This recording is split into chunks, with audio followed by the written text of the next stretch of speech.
Hello, Canucks fans. Welcome back to another episode of the Canucks Insider Podcast. My name is Chris Faber, and this week we are joined by a 2025 World Championships winner who is in his sixth NHL season. He played in 84 games last season. Yes, 84 games. Drew O'Connor is our guest today on the podcast. Welcome back, Drew. How you doing?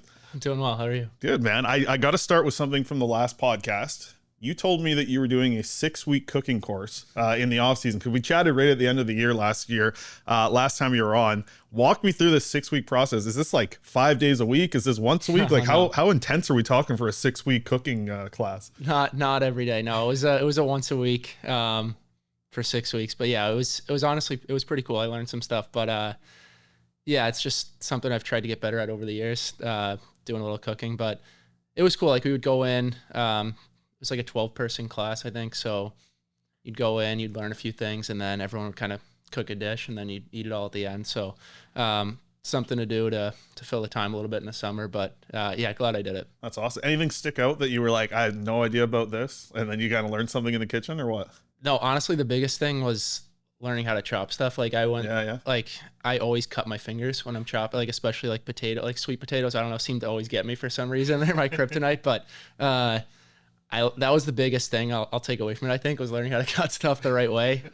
It sounds stupid, but like it honestly, it helped a lot. Yeah, no, like in my house, we have a lot of like the same staple foods. Do you have one that's just like you make it every week? Like, is there something you have multiple times a week? Like for me, we do Taco Tuesdays. We do that all the time. We'll do like the homemade pizza a lot of time at home. Like the things my wife likes pretty much. Yeah. For you, do you have anything that like maybe you took away from that course? So you have like a consistent thing you make every Wednesday or how's it? No, I don't. No, I mean, I think it just helped like kind of learn different things, different options, but sweet potatoes are my biggest. Like I cook those pretty much every meal, and I do most of the cooking, so it's always sweet potatoes. But yeah, no, I mean, I like tacos a lot too. I should add that in the rotation. Yeah, maybe a little sweet potato taco. That's I could do that. What's your favorite way to have them? Like I used to work up in Grand Prairie on the rigs, and the big thing I used to make was like I would just chop them into coins and like air fry them and just like the right spices on it. And that was like I would just eat like a bucket of those sweet potatoes. Yeah, I could eat them all day. Yeah, just roasted, like they're great. Yeah.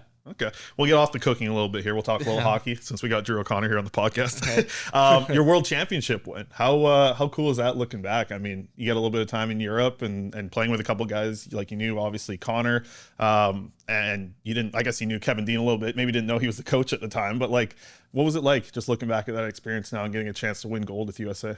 Yeah, it was awesome. I think, winning obviously makes it worth it. It can be a bit of a long tournament. It kind of drags on a little bit, but awesome to win it. Something I'll remember forever. It's actually funny. I sat next to Dino on the flight over there. So we got to know each other. Obviously he wasn't hired at the time, but it was great to kind of get to know him a little bit. And then I was pumped when he got hired here. Yeah. Because you've done it a couple times with the World Championships. What's it like the first time you guys all land, or like, are you practicing before that? Like, I don't think so, right? You just land and meet the group and like practice there and go from there. Like, how does it work? Yeah. So we went to Germany first. So we do like a 4 or 5 day camp. I think 3 days of practice maybe, and then we play Germany exhibition, and then we flew over to Denmark. So that's kind of an important part of it, is you get to know everyone a little bit before the tournament starts and have a good time over there before you kind of get into the grind of it. Right. And it's a lot of young guys, right? Like in the last couple of years we've seen with you, like USA, like is it kind of fun getting with all these young, really skilled players over there? Yeah, 100%. And it's cool to see like those guys, how good some of them are. And you see some of the years they're having now, how good Cutter's been this year, how good Frank Nazar's been, Lacombe. A lot of those guys are really good players, and it's exciting kind of for the future of USA hockey. Cutter Gauthier mentioned that the medal was a lot heavier than he thought. Did you notice that too? Like, was it a little surprising seeing how heavy that thing is? That's not really what I was thinking about, but that fits Cutter's brand, I guess. Got to get in the gym. Yeah. What'd you end up doing with the medal? Because that's a pretty cool thing to show off. Like, I'm hoping that's not just in a drawer hidden away somewhere. Right now, I'm working on something. It probably is in a drawer right now, but I'll get a display at some point, probably with I have the jersey signed by everyone. I think we all did that after the game, so I'll get something with that in the jersey, and I think get a little display. Yeah. I've seen a lot of these pregame videos of you hyping up the boys. How much do you enjoy that? And I'm curious, like, because you come in as a new player, I'm assuming game one you're not just going crazy with everyone. Has it taken a little bit of time to like get some handshakes with the guys for these pre-games? Yeah, a little bit. It's kind of evolved over time, and now I just kind of try to have some fun with it. But I think it's important to kind of try to have fun and stay loose a little bit before the game. So it's kind of my way of getting into it myself and then trying to get some other guys ready to go as well. Yeah, because what's that moment like? Like before you guys take the ice for a game, it must be interesting, like going from warm up, then really having to ramp it up almost again, because you go to your warm up, you come off. Like, what is that time like before a game starts for the guys in the room?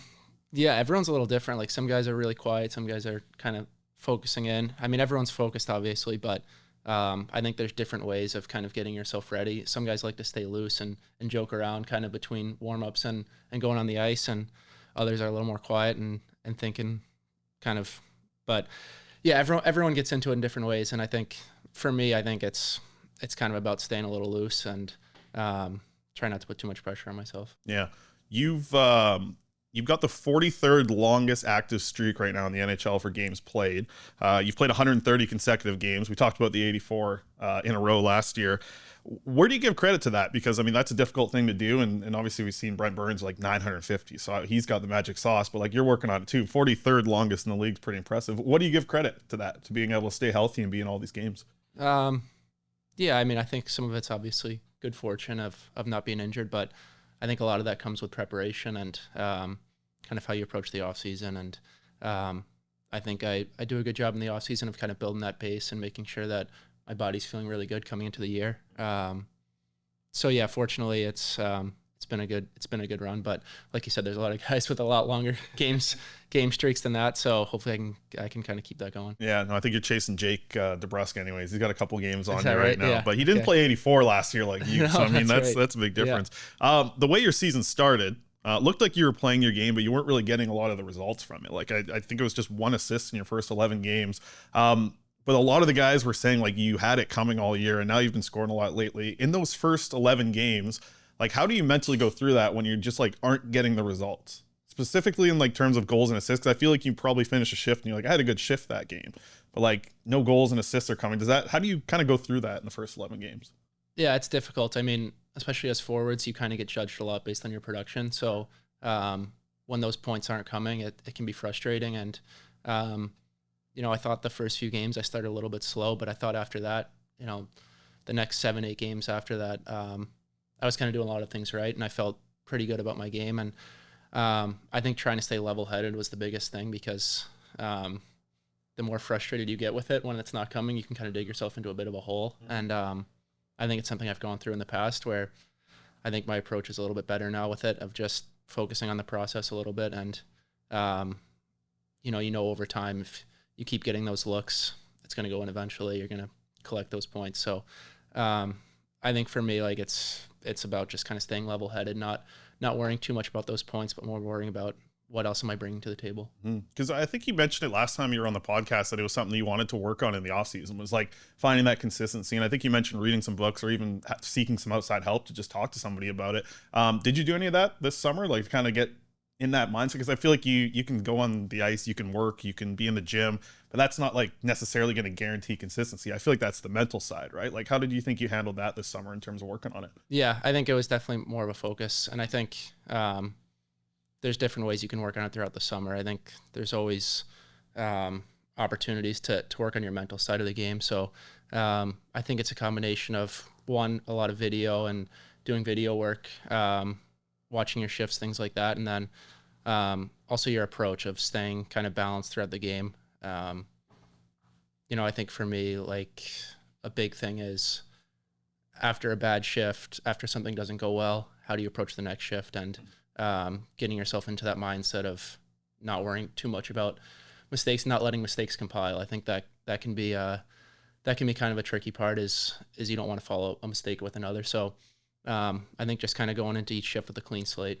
has been a big factor. Yeah. Well, that's interesting. Like bringing up watching some video in the off season. I'm wondering how do you do that? Like, are you literally just sitting down and like finding some shifts of your own and working? Are you working with somebody? Are you like talking it out with other players? Like, how does that go in the off season? Yeah, I've worked with a video coach and a skills coach named Jonathan Sigalet for a few years now, and we have a really good kind of working relationship, I guess. But he'll send clips out throughout the summer, and I have all my kind of clips from him throughout the years of stuff I'll go back and watch. And it's cool because throughout the summer is a good time of I can be on the ice with him, so I can kind of understand the stuff he's talking about of what he wants me to do, and then we can go out and work on it. So I think it's been a good thing that I've been able to do the last few years with him, and I think it's helped me a lot. Right on. So 7 goals and 4 assists in your last 16 games. As we flip the script here a little bit, the goals are happening for you. Is there any different in the mindset, or is this kind of things that you learned in the offseason here where you're just bouncing back from a bad shift? It's probably similar from having a good shift, right? Yeah, I think so. And I think kind of like you said, like I've been able to get a few points now and goals and things that are starting to go in. So you kind of try to ride that momentum as long as you can. So I think confidence comes with that. Like I said, like it's difficult when it's not going in, and you can try to do all the right things, but when it does start, you can kind of build that confidence and keep building it. Yeah. Was there any tweaks, like when things aren't really going your way? Do you have some things that you try and change up a little bit, or how do you go through about that? Yeah, there's always stuff, and it can be minor things you look at through video, things like that. And if something happens in a game you don't like, maybe you go out and work on it in practice a little bit.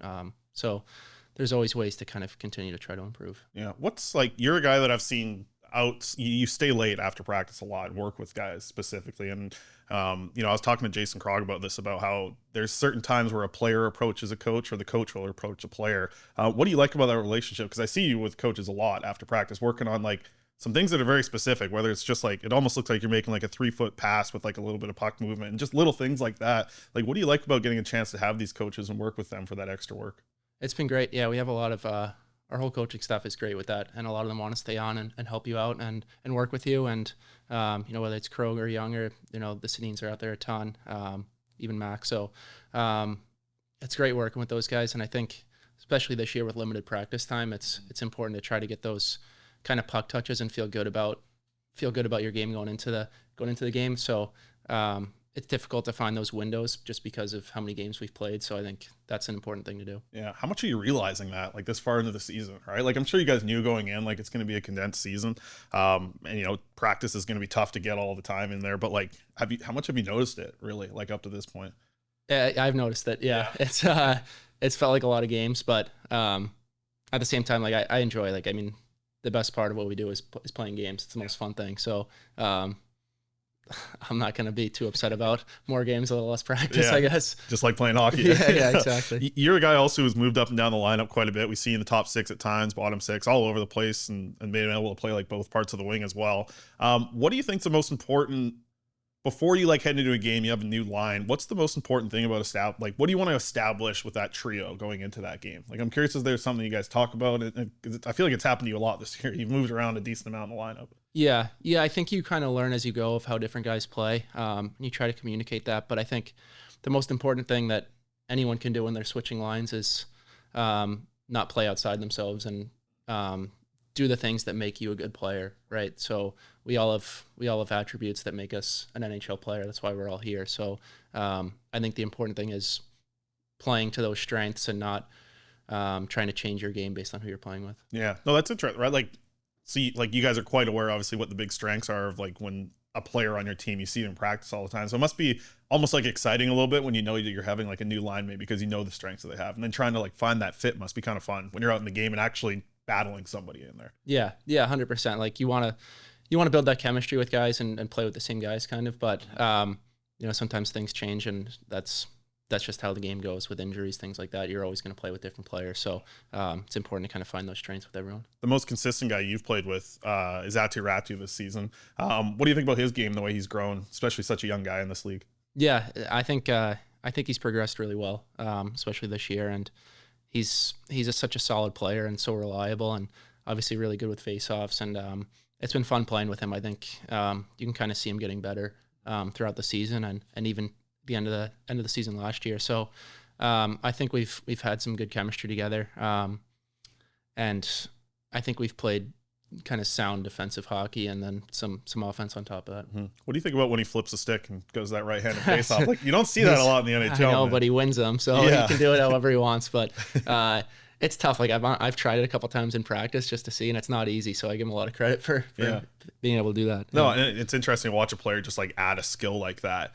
and just try it and like do it at the NHL level. It's one thing to do this in like a summer skate, but like, Right. man, like it must have worked really well in summer skates or something, because now he's bringing it to the league. Yeah, I mean, it's something he's practiced a lot. He's gotten really good at draws, and it matters a lot. It helps. Yeah, absolutely. Good start for the line. I didn't ask you about this, I don't think, last time you were on the podcast, but you played in Norway for, just over a handful of games in 2020, I guess during the COVID year. But what was that like going over there? Tell me a story of playing in Norway during like COVID's peak, I guess, at the time there. Yeah, it was a cool experience. I mean, I think I was back home for a while, and we were kind of all in limbo of waiting to see what happened with the NHL season. And I hadn't been in the bubble the previous year because I had signed my entry level for the following season, so I wasn't eligible to go to the bubble, even to practice. So it was a long stretch. So I was looking for kind of somewhere to go play before the season got started. So fortunately, the Penguins and Jim and Patrick at the time were there, and they were able to kind of sort that out and get me over there. But it was fun going over there. I mean, it was a lot different. Like we'd have guys kind of working second jobs and coming in late for practice. We'd have afternoon practices, and Oslo was a beautiful city. Unfortunately, it was most of the things were shut down because of COVID, and they were pretty strict with it. But I would love to go back at some point because the city was beautiful. Yeah. Where'd you go this summer? Like, obviously you went to Sweden for World Championship. Did you stay for a little bit? Like, did you go check out some other spots? No, we didn't. We came back right after. We were there long enough, I think. And yeah, aside from that, not too much, but it was a good summer. Yeah, that's awesome. Okay, we're gonna wrap up with a couple different things. First thing that comes to mind when I bring up this question, and you got to answer it. Your favorite player when you were growing up? Who was the guy that was up on your wall in the poster? There was a few. I would say I grew up a Devils fan, so Kevin Dean, of course. Then yeah, he was a little before my time, I think. Yeah, tell him I said him though. So Zach Parise and Patrick Elias were two that I really enjoyed watching as a kid. And I had a big fat head poster of Jaromir Jagr in the Rangers heads. jersey. Yeah. Oh, that's a good show. So it was Jaromir Jagr on one side, Eli Manning on the other. So I would say those three probably. Yeah. I think you were the only New Jersey guy on the World Championship team, right? Sounds right. Yeah. I don't think there's anyone else. No one else I can think of. Yeah. Yeah. Okay. Who's got the best chirps in practice? I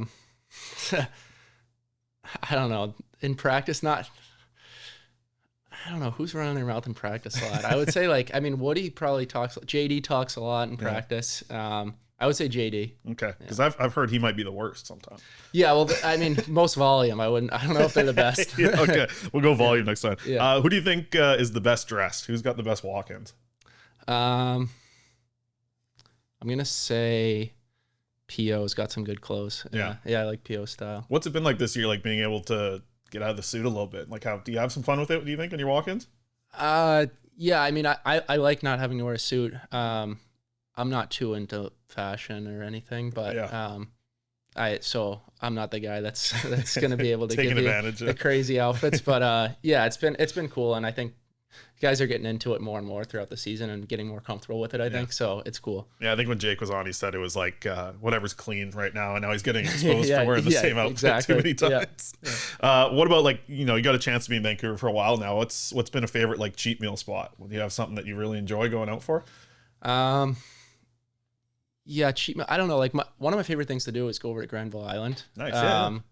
And yeah, I think it's really cool. Like I'll walk through there and kind of, if I want to make dinner, honestly, that's like a spot I'll go and kind of walk through and find a bunch of different stuff and try to make something, and then pick up a couple of Lee's donuts on the way. That's probably the one. Eh? Yeah. No, that's good. No, my mom did that last year for Christmas. She went in there and bought just like a $20 gift card at all like their favorite spots. That was like a great little like experience Christmas present. So you got Christmas 100%. coming up. Yeah, it's awesome over there. Not a horrible idea. If you were the coach behind the bench and you need one guy to take the shootout shot, who are you picking? Jake. Jake? Yeah. Okay. Any real reason why? What do you like? I just really like him. Like he's pressure guy. Yeah. Well, I think he's really good with that move he does. He comes in fast, and I've talked to him about it before. But he kind of has Glover blocker either side, and he kind of just reads it, and so he basically has two options. But I think he's really good at the shootout. Yeah. Okay. And what's it like? Like you guys had such a good goaltending mix. And Lankinen, I think, is number one like all time. To have him be that good in the shootout, you guys must feel pretty confident when you get to that point, eh? Yeah. It's it's awesome to have that. And I think, we know we're going to get saves when he's in net there in the shootout. So it's something that helps a ton. I mean, those points matter a lot. For sure. Take me through your coffee order. Iced coffee or cold brew, just black. Yeah. I don't really love hot coffee. If I have to do it, I will. But yeah, iced or cold brew. Okay. What's the worst like seasonal flavor for coffee, do you think? Because I think we just got out of pumpkin spice, and that's mine. Like I can't do the pumpkin spice stuff. I think I don't really do the pumpkin, but I would say like the peppermint is probably worse. Like I think that's like a winter thing, right? Yeah, that one hits Christmas. A little hard if you get a bad peppermint one. Yeah, I'm just not really into the peppermint, so I would say that. But pumpkin's a good one too. None of them are good. I guess you're the black coffee. You're the worst guy to ask for this, or maybe the best guy. What's the best meal you've had in Vancouver? Actually, no, let's go all around. Like from your traveling, what's the best meal you've had? Like specific restaurant? Yeah, like when I think of it, I think of my time in Greece. Like having calamari fresh in Greece for the first time was like, that was mind blowing how good that food was. Do you have anything that sticks out for that? I mean, I love sushi, and the sushi here I feel like is so good. So any of those spots, We'll wrap this up with a question that every player has answered to finish off the podcast. Drew, what's your favorite smell? Your favorite scent of something in the world? Is there anything that sticks out when I say a good smell in your nose there? What hits? Yeah, I mean, that's a good question. I love dessert. So like, I think like an apple pie, like coming out of the oven, that's got to be up there for best smell. Yeah, I gotta go apple pie. I'm curious how many episodes we go here asking this question until we get something that's not food. I guess like all the food's just gonna be the ones that hit it. Yeah, I don't know what else there could be. But, Drew, thanks so much for jumping on the podcast again. Our second time doing this, and I'm sure we'll do it again down the road. So best of luck the rest of the season. Thanks for taking the time. All right, thank you.